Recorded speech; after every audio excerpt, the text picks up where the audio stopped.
போலி மருந்து விவகாரத்தில் சிபிஐ விசாரணை வேகமாக நடைபெறவில்லை என்றால் நீதிமன்றத்தை நாடுவோம் என்று முன்னாள் முதலமைச்சர் நாராயணசாமி தெரிவித்துள்ளார். ஆளுங்கட்சியினரை காப்பாற்றுவதற்காக ஆமை வேகத்தில் விசாரணை நடைபெறுவதாக குற்றம் சாட்டிய அவர், புதுச்சேரியில் இருந்து இலங்கைக்கு கள்ளத்தனமாக போலி மருந்துகள் கடத்தப்படுவதாகவும் கூறினார். ஆனால் அதிகாரிகள் யாரும் இதுவரை கைது செய்யப்படவில்லை. சம்பந்தப்பட்ட அதிகாரிகள் கைது செய்யப்படவில்லை. நேரடியாக சம்பந்தப்பட்ட அரசியல்வாதிகளும் கைது செய்யப்படவில்லை. மரியாதைக்குரிய துணைநிலை ஆளுநர் அவர்கள் சிபிஐ விசாரணைக்கு உத்தரவிட்டார். அதற்கு பிறகு இந்த வழக்கு கிடப்பில் போடப்பட்டிருக்கு.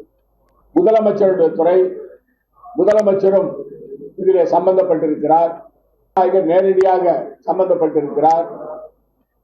உள்துறை அமைச்சர் இதில் நேரடியாக சம்பந்தப்பட்டிருக்கிறார். ஆகவே இவர்கள் இந்த ஆட்சியில் இருக்கும் வரை இந்த விசாரணை சிபிஐ விசாரணையாக இருந்தாலும் சரி சுதந்திரமாக நடைபெறாது. இவர்கள் அழுத்தம் கொடுப்பார்கள்.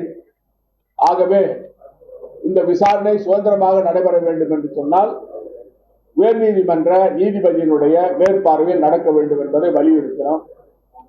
இந்த சிபிஐக்கு இந்த வழக்கு சென்ற பிறகு சம்பந்தப்பட்ட என்ஆர் பாஜக அரசியல்வாதிகளை காப்பாற்றும் வழியில ஆமை வேகத்தில் இந்த சிபிஐ விசாரணை போகிறது. இந்த வழக்கை சிபிஐ வைத்து மத்தியில் உள்ள மோடி அரசாங்கம் மூடி மறைக்க பார்க்கிறது.